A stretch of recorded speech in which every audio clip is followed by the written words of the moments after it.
पाकिस्तान में रहने वाली अक्सरियत इस मसले पर किसी अभाम का शिकार नहीं कि बतौर शहरी इस मुल्क पर जितना हक किसी मुसलमान का है उतना ही हक किसी भी गैर मुस्लिम पाकिस्तानी का है, जिसका सबूत हाल ही में मसीहियों की एक बस्ती पर वहशियाना हमले के बाद होने वाला रद्द-ए-अमल है, जिसमें उलमा कराम समेत पाकिस्तान की तमाम सियासी जमातों और खुसूसन मीडिया ने इस हमले से बेजारी, गम गुस्से और नफरत का इजहार किया है। लेकिन क्या इस रद्द-ए-अमल के बाद पाकिस्तान में मौजूद अक़लियतें अमन और सुकून की जिंदगी गुजार पाएंगी?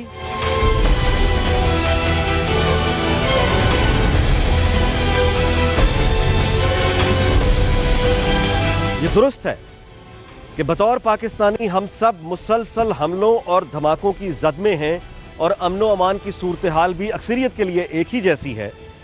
लेकिन खौफ और दहशत के जिस आलम से पाकिस्तानी अक़लियतें गुजर रही हैं उसका मुसलमान पाकिस्तानी तसव्वुर भी नहीं कर सकता।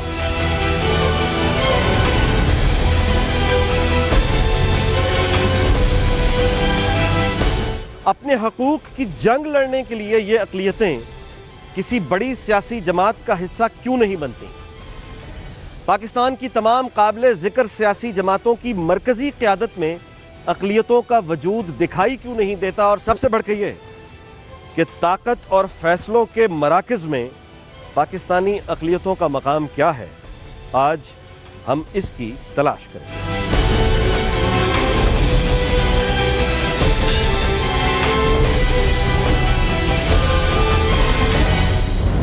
कायद-ए-आज़म ने 11 अगस्त 1947 को पाकिस्तान की पहली दस्तूर साज असम्बली से खिताब करते हुए कहा कि आप आज़ाद हैं, आप पर अपने मंदिर में जाने पर कोई पाबंदी नहीं, आपको अपनी मस्जिद में जाने पर कोई पाबंदी नहीं और पाकिस्तान में अपनी इबादत करने के लिए किसी भी मजहबी मुकाम पर जा सकते हैं। आपका ताल्लुक किसी भी मजहब, मसलक और फिरके से हो सकता है, लेकिन रियासत का कोई काम नहीं कि इस सिलसिले में कोई मुदाखलत करे। हम इस बुनियादी नुक्ते से आगाज कर रहे हैं कि हम सब शहरी हैं और एक रियासत में तमाम शहरियों को बराबर के हकूक हासिल हैं।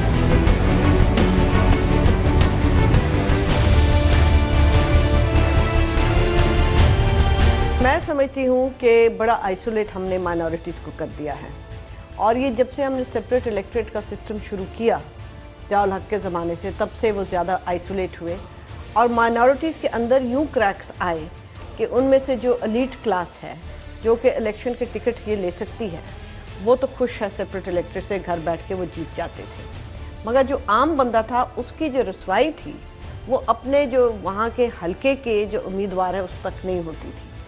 तो वो एक बड़ी आइसोलेशन में चला गया। अब ये जो अटैक्स माइनॉरिटीज़ पे हो रहे हैं, किसी की हिम्मत हो कि माइनॉरिटीज़ के ऊपर इस तरीके से अटैक किए जाएं, अगर पॉलिटिकल पार्टीज़ या सियासतदान या सियासत उनको मेन स्ट्रीम में लाए।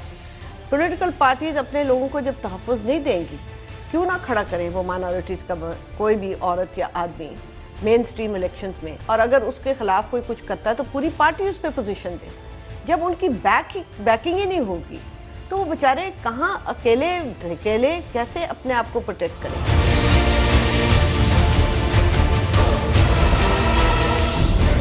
अगर पाकिस्तान में मौजूद मजहबी अक़लियत हमारे जबर के बोझ तले सांस लेने पर मजबूर है, तो फिर भारत या अमेरिका समेत किसी भी मुल्क में रहने वाली मुसलमान अक़लियत के साथ होने वाली ज्यादती पर शोर मचाने का अखलाकी जवाब हमारे पास क्या है?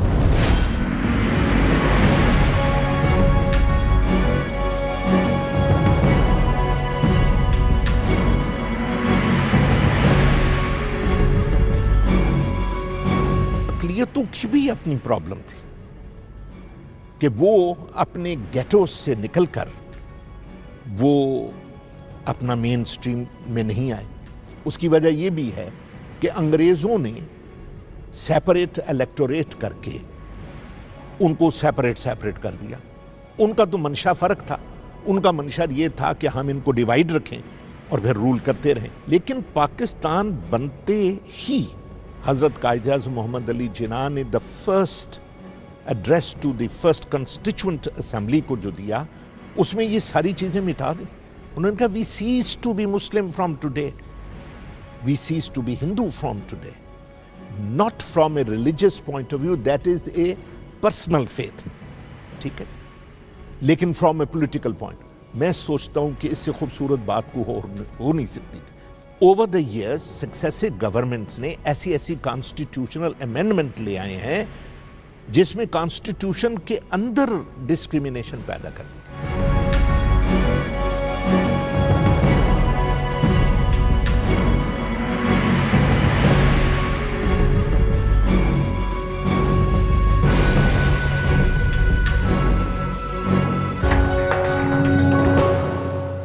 मई 1947 को रॉयटर्स के नुमाइंदे डून कैम्बल को इंटरव्यू देते हुए कायदे-आज़म ने कहा कि मेरी राय में सबसे बालातर बात यह है कि अक़लियतों के हकूक़ को कानूनी तहफ़्फ़ुज़ के साथ साथ आईने पाकिस्तान में भी यकीनी बनाया जाए, जिसके बाद करारदाद मकासद पास की गई जो आज तक मौज़ूए बहस बनी हुई है।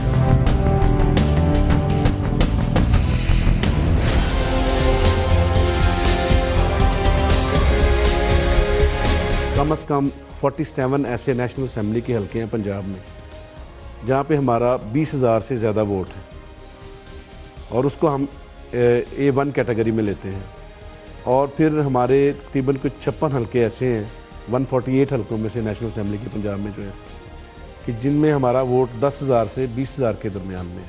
A3 कैटेगरी हमने बनाई है, उसमें 1,000 से लेकर 10,000 के मार्जिन में हमारे वोट हैं, A3 कैटेगरी में आती है। लेकिन इसके बावजूद क्या वजह है कि मेन स्ट्रीम जो पॉलिटिकल पार्टीज़ हैं उनकी सेंट्रल एग्जीक्यूटिव कमेटी में उनकी जो मरकज़ी क़यादत की एक जो फर्स्ट लाइन ऑफ लीडरशिप होती है, अक़लियती नुमाइंदे नज़र नहीं आते? जी, ये वाकई आप दुरुस्त फरमा रहे हैं, ये एक अपसेट है। शहबाज भट्टी शहीद जो असैसिनेट हुए थे 2011 में इस्लामाबाद में, वो वफाकी वज़ीर बराए अक़लियती अमूर थे। पंजाब में अब मुझे पाकिस्तान पीपल्स पार्टी ने मिनॉरिटी विंग का प्रेसिडेंट बनाया है और जो पंजाब की 35 रुकनी कमेटी है माइनॉरिटी अफेयर्स के लिए माइनॉरिटी में को रख लेना ये तो कोई वो नहीं है। मतलब ये कि इसमें की पोस्ट्स के लिए जो वहाँ पे हमें अक़लियत नज़र नहीं है। जी, इसमें अभी देखें, अभी ये कल्चर क्रिएट हो रहा है, फ़रोग पा रहा है पार्टीज़ में। लेकिन पाकिस्तान का पहला वज़ीर कानून तो हिंदू था। नहीं, मैं कहता हूँ पाकिस्तान का पहला वज़ीर कानून भी हिंदू था। हमारी मौजूदा असम्बली का, यूनाइटेड पंजाब असम्बली का और फिर इंडिपेंडेंट पंजाब का जो है वो आखिरी स्पीकर और पहला स्पीकर मिनॉरिटी से था। यानी उस वक्त जब ये मुल्क बना उस वक्त ज़्यादा रोशन ख्याल था, कायद-ए-आज़म ने एक हिंदू को जोगिंद्रनाथ मंडल को वज़ीर कानून बनाया। आज के पाकिस्तान में ये मुमकिन है? आज के पाकिस्तान में ये मुमकिन तो है, लेकिन अभी सियासी जमातों को अपने रवैये में, अपनी पॉलिसीज़ में अमेंडमेंट करने की ज़रूरत है। यकीनन हम ये चाहते हैं कि सिर्फ मिनॉरिटीज़ को मिनॉरिटीज़ में बंद नहीं करना चाहिए। हम वज़ीर ख़ज़ाना भी हो सकते हैं, हम वज़ीर कानून भी हो सकते हैं।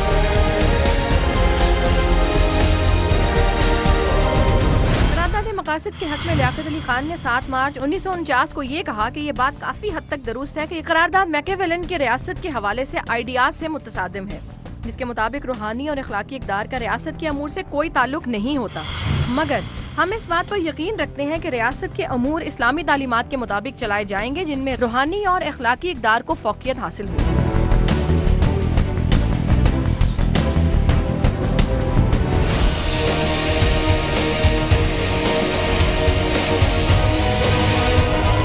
हिंदू मैरिज एक्ट का प्रॉब्लम क्या है? जो जी, हिंदू मैरिज एक्ट का प्रॉब्लम तो यह है कि उसके लिए लॉ मौजूद नहीं है। ठीक है, तो हिंदू मैरिज जो है वो डॉक्यूमेंटेड नहीं होती, इसलिए वो फिर आगे रिफ्लेक्ट करती है, शनाख्ती कार्ड बनवाने की कॉम्प्लिकेशन में भी वो रिफ्लेक्ट करती है।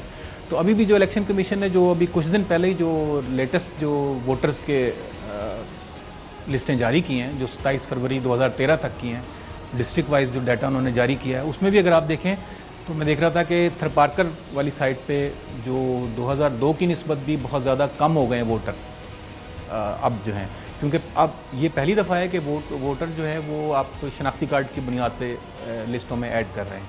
तो वहाँ पे ये इससे सामने नज़र आ गई है ये बात कि वहाँ पे शनाख्ती कार्ड लोगों के पास नहीं है, बेशुमार लोगों के पास, क्योंकि 2002 में ज़्यादा वोटर थे, अब वहाँ पे कम है।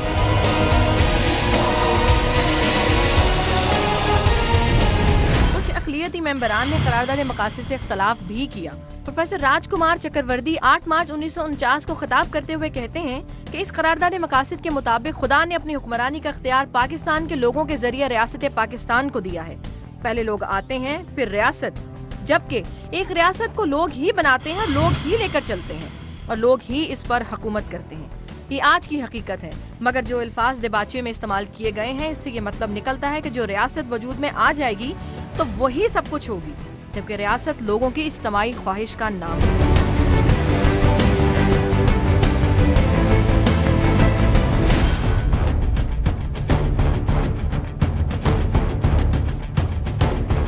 पाकिस्तान में बसने वाले तमाम मज़ाहिब के लोग सबसे पहले पाकिस्तानी हैं, बाद में उनका मज़ाहिब है। बानी पाकिस्तान के इरशाद के मुताबिक 11 अगस्त की जो उन्होंने स्पीच की थी कि पाकिस्तान में अक़लियतों को मुकम्मल आज़ादी है। मैं श्री कृष्णा मंदिर में खड़ा हूँ, यहाँ पर हम होली, दिवाली, जन्माष्टमी का प्रोग्राम, ये सारे त्यौहार हम यहाँ पर मनाते हैं। हमारी नुमाइंदगी जो है माइनॉरिटीज़ की वो 10 सीटें हैं। 10 सीटों में 8 हिंदू कम्युनिटी के लोग मुंतखब होते हैं या हुए हैं, इस वक्त मौजूद हैं, और 2 क्रिश्चियन कम्युनिटी के। ये है कि हम मांग करते हैं हुकूमत पाकिस्तान से कि मर्दमशुमारी के लिहाज से ये 1960 से ये 10 सीटें चली आ रही हैं, तो इसमें मर्दमशुमारी में अगर हमारे इजाफा हो गया है तो सीटों को भी इजाफा होना चाहिए, इसको भी बढ़ाई जानी चाहिए।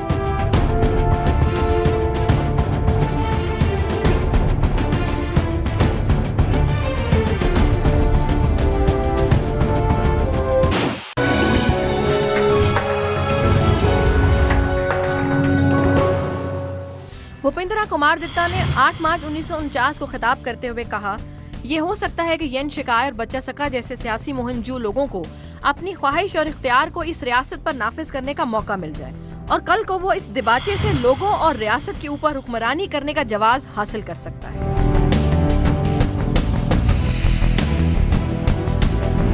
मजहबी अक़लियतों पर होने वाले हमलों के बाद सियासी क़यादतों के रस्मी बयान अपनी जगह, नजर रखिएगा कि आइंदा इलेक्शंस में कौन सी सियासी क़यादत अक़लियतों को कितनी नुमाइंदगी देती है, और ये भी सोचिए कि आखिर वो कौन सा इल्ज़ाम है जिसके खौफ की वजह से अक़लियतें सायों में ज़िंदगी गुजारने पर मजबूर हो चुकी हैं।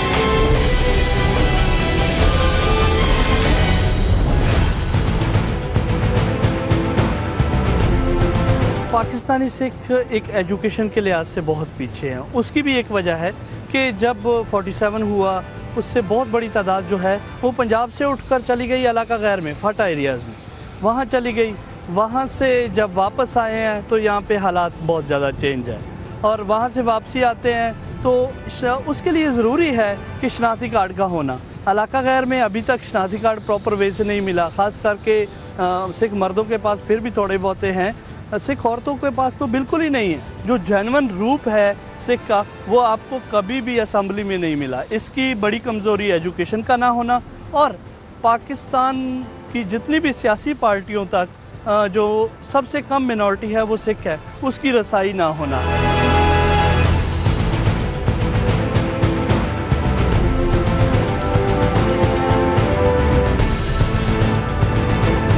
यहाँ पे शियों को मारा, सब खामोश पहले रहे। हज़ारे जब शुरू हुए थे, अब सब कहते हैं हज़ारों की बात, मगर आप अखबारात उठा के देख लें, जब शुरू में उनकी टारगेट किलिंग हुई थी तो कोई सियासी पार्टी नहीं बोली थी। इसी तरह क्रिश्चियंस के साथ कब से ये काम हो रहा है, और क्रिश्चियंस जितने भी हम मेरे जानने वाले हैं और बहुत सारे हैं, वो अपने घर डर के मारे अपने बच्चों को रखते हैं, जिस तरह कोई मुर्गियों को डरबे के नीचे, कि खुदा न खास्ता किसी के साथ बदकलामी होगी, बच्चों की हो जाती है, तो वो जो गलत इल्ज़ामात लगा के भी फिर डंके की चोट पे जाके यहाँ पे दंदनाते फिर रहे हैं। ये गलत है, और पहले भी हमने इसको गलत कहा है। आज भी मैं समझती हूँ कि सियासी लीडरशिप को और बाकी मुल्क के जो दाना लोग हैं, जो दानिश्वर हैं, उनको ये चीज़ समझनी चाहिए कि अगर आप रिवर्स करें और हम किसी सोसाइटी में रह रहे हों जहाँ पे इस किस्म के कवानीन हों जो कि आसानी से मिसयूज़ ना सिर्फ हो सकते हैं बल्कि किए गए हैं और बार बार किए गए हैं, और मिसयूज़ करने वालों को यहाँ पे चूमा गया है, उनको हीरो बनाया गया है, तो आप सोचिए कि हमारे बच्चों का क्या हश्र है। प्रेसिडेंट ऑफ पाकिस्तान शायद बाई डेमोक्रेटिकली नहीं बन सकता, मुझे वोट नहीं मिलेंगे, मुझे पता है नहीं मिलेंगे, लेकिन जब कॉन्स्टिट्यूशन कहता है कि जी president has to be a Muslim, तो I feel why can't I be a president. मैं भी तो पाकिस्तान का शहरी हूं, मैं पाकिस्तान के कानून के मुताबिक टैक्स भी देता हूं, सारा कुछ करता हूं, तो फिर क्यों नहीं बन सकता? इसलिए कि मैं मुसलमान हूं। यही हाल उन्होंने किया है प्राइम मिनिस्टर का। कल को मुझे डर है कि यही चीफ जस्टिस के लिए भी बन जाएगा, यही उसके लिए भी बन जाएगा, कमांडर इन चीफ के लिए भी।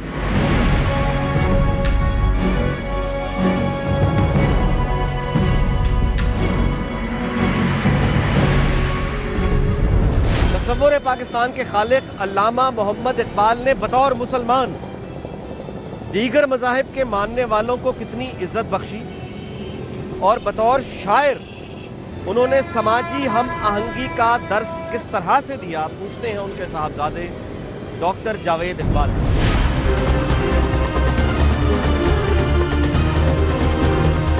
यानी बांगे दरा में हम पढ़ते हैं कि वो राम, एक हिंदू गॉड की मदह में उन्होंने नज़म लिखी, बाबा गुरु नानक की उन्होंने तारीफ़ की, यानी कम्युनल हारमनी का, दूसरे मज़ाहिब का एहतराम इस हद तक उन्होंने किया। तो अब यहाँ पे जो एक तस्वुर जो इकबाल का था पाकिस्तान के हवाले से, हम जो माइनॉरिटीज़ के साथ कर रहे हैं और ख़ुद एक दूसरे के साथ कर रहे हैं, कितना गहरा ताल्लुक़ है अल्लामा इकबाल की सोच का?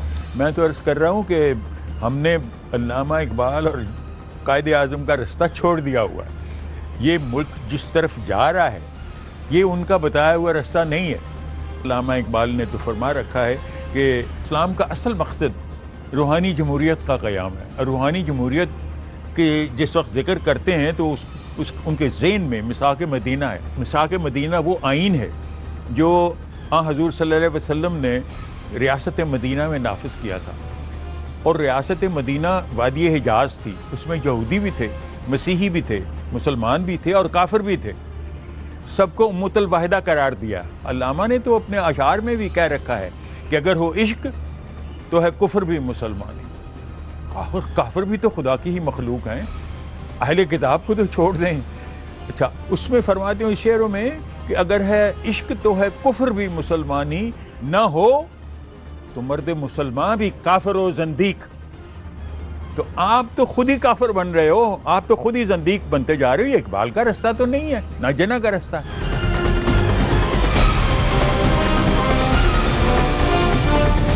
अच्छा, पोलिंग स्टेशंस पे जो क्यूज लगती हैं जी, वहाँ तक इस पे भी आपने मेंशन किया कि वो भी ट्रबल है, वो क्या ट्रबल है? खुले दिल से देखें तो आपको वो डिस्क्रिमिनेशन हर जगह नजर आएगी। मतलब आप बराबर नहीं बिठाते, उनके साथ छूत छात करते हैं, उनके साथ बैठ के खाना नहीं खाते, ठीक है। अब जो है वो क्योंकि वो ज्वाइंटली वोट डालते हैं, 2 इलेक्शन 2002 और 8 में उन्होंने ज्वाइंट एक ही सेट ऑफ कैंडिडेट्स को दोनों मुस्लिम और गैर मुस्लिम वोटर वोट डालते हैं, तो वो एक ही लाइन लगती है उनकी।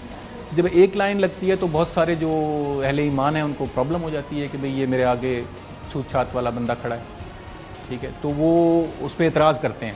तो वो एक सिचुएशन सी बन जाती है पोलिंग स्टेशंस पे।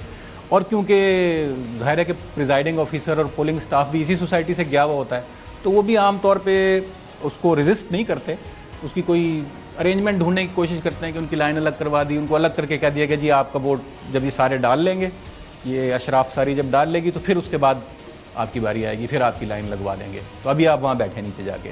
मैं ऐसे कई वोटर्स से भी मिला हूँ, पहले पोलिंग क्यू में खड़े हुए, लेकिन जब उनको 2-3 लोगों ने कोई बुरा भला कहा, किसी ने कोई तंज किया, किसी ने कोई गाली दी, या जो भी जनरल एटीट्यूड होता है, तो उसके बाद वो दिल बर्दाश्ता होकर उन्होंने छोड़ दिया और वो वोट डाला ही नहीं और वो आ गए।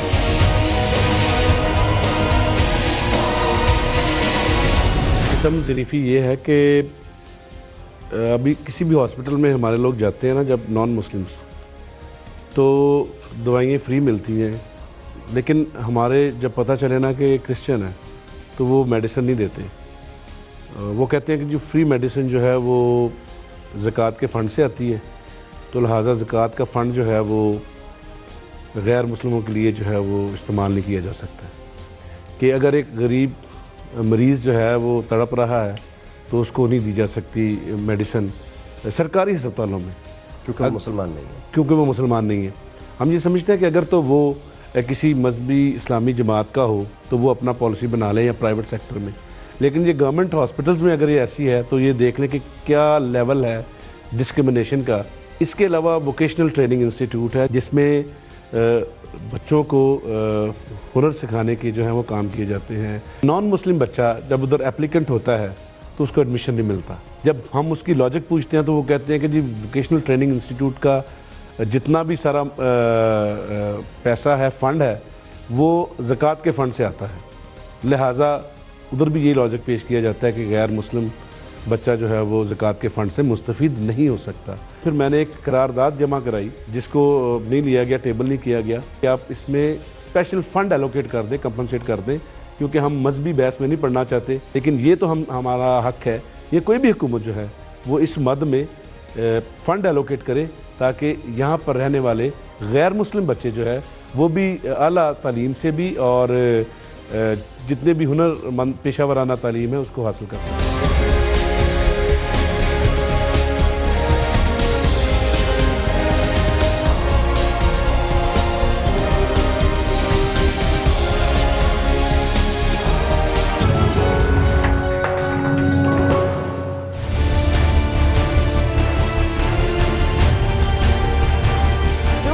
हुआ है लाहौर शहर के अंदर, ये लाहौर शहर है, ये वो शहर है जहाँ पे हर बंदा बसता है। यहाँ पारसी रहते थे या हिंदू रहते थे और सब मिलजुल के रहते थे। अब ये कि इतने बड़े एक ग्रुप ने जाके, एक पूरे मजमे ने जाके उनके घर तबाह कर दिए, किस लिए, क्यों और ये किस तरह हुआ? आपके घरों में आके इतने हजार लोग अटैक करें तो आपका क्या हाल होगा? आपके बच्चे किस तरह रहेंगे इस मुल्क के अंदर?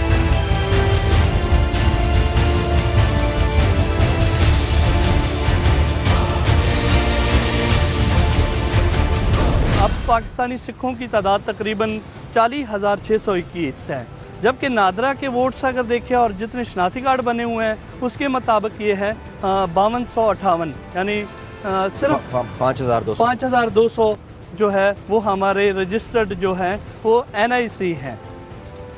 इससे आप देख लें कि हम कहाँ पे खड़े हैं।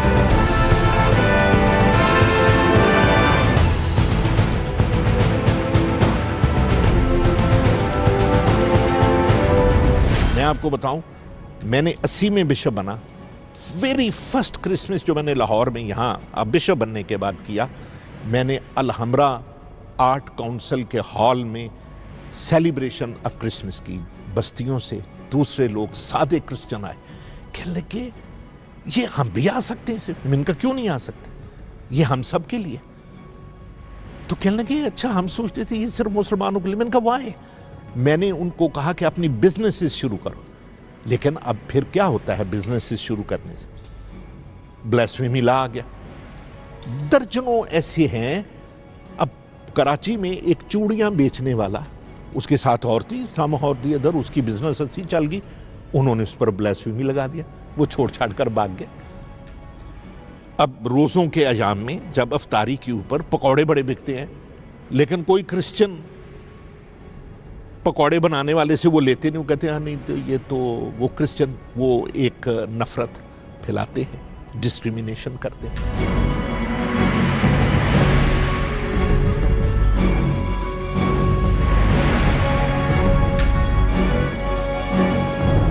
जब रियासत उन लोगों को पकड़ेगी नहीं जो कानून तोड़ेंगे, और मज़हब के नाम पे वो कानून तोड़ते रहेंगे। यहाँ पे मज़हब के नाम पे लोगों ने रिश्वतें ली, या मज़हब के नाम पे लोगों ने कत्ल किए, या मज़हब के नाम के कानून तोड़े, या मज़हब के नाम पे हमारे माशरे को डिवाइड किया, फ़िरका वारान तरीके से, सेक्टेरियन तरीके से, हर चीज़ पे डिवाइड किया, और कोई कुछ कहने को नहीं उनको। यहाँ पे आप देखें कि यहाँ पे अभी आप देखें कि एक सहाफ़ी हैं, बहुत पुराने सहाफ़ी, मैं उनकी बड़ी इज़्ज़त करती हूँ। वो एक पुराने फ़ोटोग्राफ़र जो कि शिया फ़िक़े से ताल्लुक़ रखते हैं, उनके घर के बाहर जाके किसी ने ग्राफिटी लिखी, फिर उनके वहाँ पे पैम्फलेट फेंके। आज तक मेरी अभी उनसे बात हुई, आज तक उनको सिक्योरिटी नहीं मिली। क्यों नहीं मिली? अगर मेरे बच्चे को चोट लगे और मैं उफ करती हूँ, तो दूसरे बच्चे को जब चोट लगती है तो मेरी उफ निकलनी चाहिए।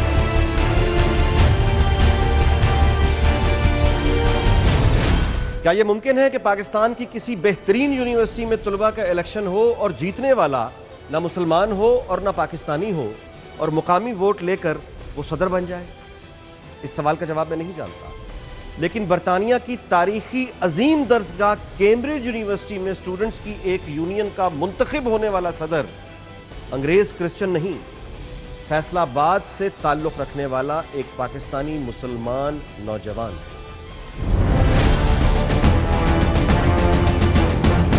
जी, मैंने कैम्ब्रिज यूनिवर्सिटी ग्रेजुएट यूनियन का इलेक्शन लड़ा है ये मार्च 2012 में। और आपने वहाँ इलेक्शन लड़ा, आप इलेक्शन जीत गए? हाँ जी जी। अच्छा, ये 800 साल की हिस्ट्री में पहली दफ़ा कोई साउथ एशिया से जी जी, ये पहला पाकिस्तानी जो है मैं उधर प्रेसिडेंट बना 800 साल की हिस्ट्री में। 800 साल की हिस्ट्री में पहली बार। अच्छा, ये बताइए कि यहाँ पे लड़कियों को पढ़ने की इजाज़त कब मिली है? ये 1950s की बात है, रिसेंट फिनोमिना एक्चुअली कि कंजर्वेटिव थे कि इसकी क्या वजह? आई थिंक हिस्टोरिकली बिकॉज ये जो कॉलेजेस सिस्टम है ये ज़्यादा कंट्रोल ये थियोलॉजियन के पास था और जो प्रीस्ट थे इसको चलाते थे कॉलेजेस को, और वहाँ ज़्यादा ये कैथोलिक माइंडसेट जो है वो बहुत प्रिवेल करता है। तो उस वजह से जो है थोड़ा सा इन्होंने लेडीज़ को जो है ये फीमेल स्टूडेंट्स को थोड़ा इंक्लूजन जो है इनकी काफ़ी लेट हुई है इस हवाले से जो है।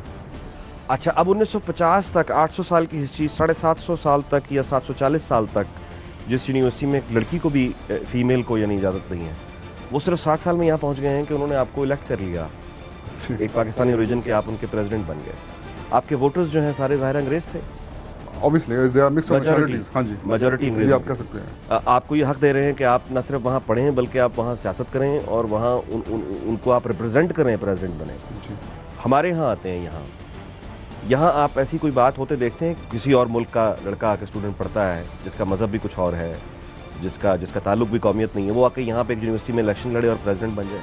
अगर आप पाकिस्तान की मिसाल लें तो यहाँ जो इस वक्त सिचुएशन है, जो सोशल सिचुएशन पाकिस्तान में है, इसमें ऑब्वियसली बहुत ज़्यादा डिवाइड है। आजकल की सिचुएशन में शायद डिफ़िकल्ट हो, लेकिन you can not rule out the possibility कि देयर माइट बी। बतौर पाकिस्तानी मुसलमान के आपको कितनी ये टेंशन होती है कि आपको कोई घर जला देगा, आपको कोई आके मार सकता है? वहाँ एक बहुत बड़ी सेक्शन है पॉपुलेशन की जो है वो इस चीज़ को रिजेक्ट करती है, इस तरह की डिवाइड को, इस तरह की जो लासानियत को। तो इस वजह से मेरे ख्याल में उधर थोड़े हालात कंट्रोल में हैं।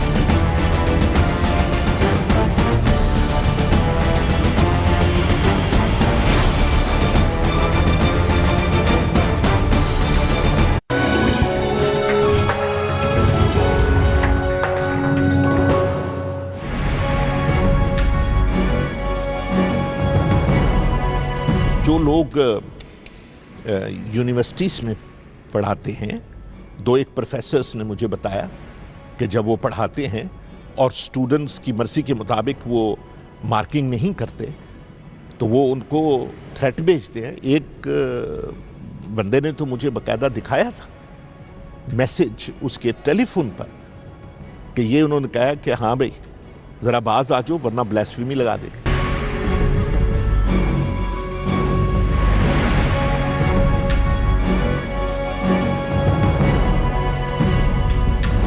मैं 10 साल से पंजाब असेंबली का रुकन हूँ। पिछले 5 साल में 270 अरब, 190 अरब, अब इस आखिरी बजट जो है वो 298 अरब का था। Ministry of human rights and minority affairs के लिए सिर्फ 20 करोड़ रुपया रखा है। पंजाब की अक़लीतें जो हैं वो 3% हैं। 298 अरब से अगर 3% निकालें तो तकरीबन को 7.5 अरब रुपया बनता है। अब 7.5 अरब और 20 करोड़, ठीक है, ये पूरे पंजाब की अक़लीतों के लिए, और कितनी बड़ी आबादी है।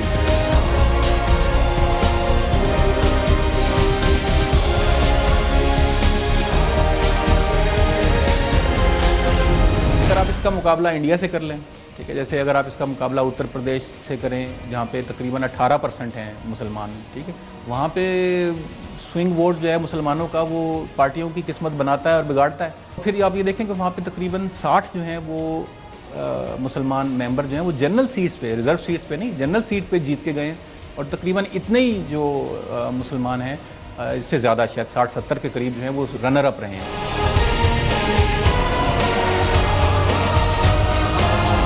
कायदे आज़म की ये यकीन दहानी जो उनकी माइनॉरिटीज़ को थी, और उसमें ये उनका लॉजिक ये था कि हम खुद माइनॉरिटी रहे हुए हैं, सो वी डू अंडरस्टैंड कि क्या साइकोलॉजी होती है, तो आपके साथ ये सलूक नहीं होगा। अच्छा, हो तो उसके अपोजिट रहा है। तो ये क्यों ये मसला हमारी इलेक्शन कैंपेन का कभी मेन स्ट्रीम की डिबेट में नहीं आता? देखिए, आना तो चाहिए। मैं एक बात करने लगी हूँ बड़ी मातरत से, और मैं माफ़ी मांगती हूँ कौम से अगर बुरी लगी हो। कायद आज़म मोहम्मद अली जिन्ना साहब खुद भी एक मिनॉरिटी से थे। जो आजकल हालात हैं, जिस तरह उनका एक सोच थी, एक प्रोग्रेसिव सोच थी, वो भी तनकीद का निशाना बनते आज के पाकिस्तान में। तो हम कहाँ ले जा रहे हैं अपने माशरे को?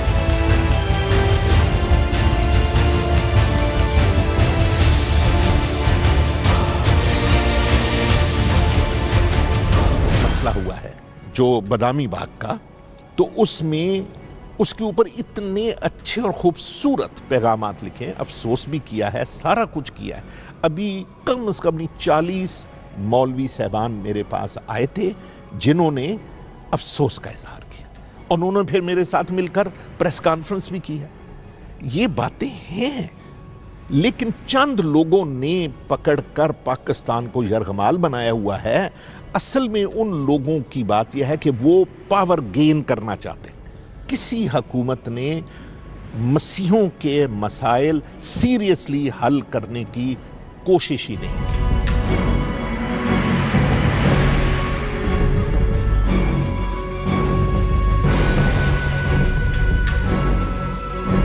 हर डिस्ट्रिक्ट अपना एक आदमी जो है वो नॉमिनेट ज़रूर करे ताकि वो मेन पॉलिटिकल स्ट्रीम में सिख भी आ सके। जैसे ननकाना साहब डिस्ट्रिक्ट में से एक होना ज़रूरी है, तो वो ननकाना साहब वाले तो हमें भेज देते हैं, लेकिन जो दूसरे हैं वो ऊपर की तरफ से आ सकते हैं। इसलिए चाहिए ये जितनी भी पॉलिटिकल पार्टी है, एक तो वो अपने मंशूर में मिनॉरिटीज़ के लिए हिस्सा रखे, दूसरे ये जो है ना मिनॉरिटी सेल ये वगैरह ख़त्म कर देने चाहिए। हमें मेन स्ट्रीम में जाना है, हमें सीसी का रुकन बनना है।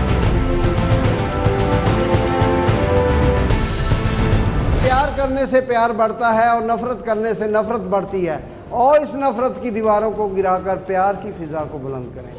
प्यार एक अमर चीज़ है, तो हम दुख सुख के साथी हैं। पाकिस्तान में फ्लैग का जो सफ़ेद कलर है वो अमन की निशानदेही करता है। इस परचम के साए तले हम एक हैं, हम एक हैं, सांझी अपनी खुशियाँ और गम एक हैं, हम एक हैं।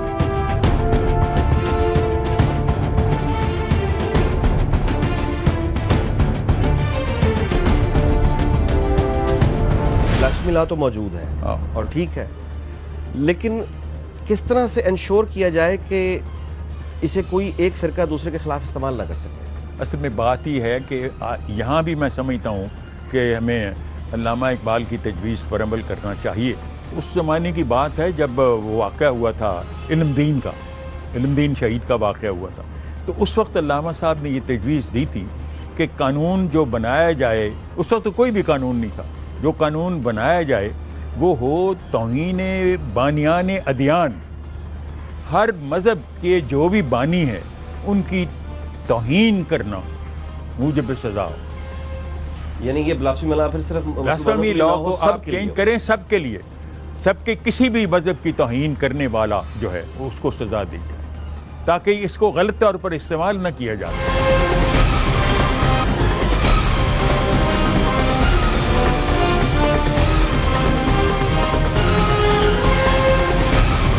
ये दुरुस्त है कि पाकिस्तान में रहने वाली मुस्लिम अक्सरियत का फ़र्ज़ है कि वो अपनी अक़लियतों को समाजी और सियासी मुआशी तहफ़्फ़ुज़ फ़राहम करे, लेकिन क्या ये मुस्लिम अक्सरियत ख़ुद को इंतहा पसंदों के हमलों से महफूज रख पाई? 6.25 करोड़ के लगभग आबादी रखने वाले बरतानिया की मिसाल आपको देता हूँ, जहाँ यहूदी अक़लियत की तादाद महज 2,80,000 है, जो कुल आबादी का 0.46% बनती है। बरतानिया के हाउस ऑफ कॉमन या दारुल अवाम या उनकी कौमी असम्बली में 650 नशिस्तें हैं। आबादी के एतबार से यहूदियों का हिस्सा महज 3 नशिस्तें बनती हैं, लेकिन यहूदी आज भी बरतानवी दारुल अवाम में 48 नशिस्तें रखते हैं, जो आबादी के तनासुब से 8 गुना ज़्यादा है। और ये इक़्तिदार और ताकत बरतानवी यहूदियों को किसी ने खैरात या भीख में नहीं दिया, बल्कि ये मुसलसल और खामोश जिद्दोजहद का नतीजा है जो सदियों में बरामद हुआ। आपका भी फ़र्ज़ है कि आप मुआशियात में, तालीम और कारोबार में नुमाया मकाम हासिल करें और इत्तेहाद और तरक्की की नए रास्ते तलाश करें।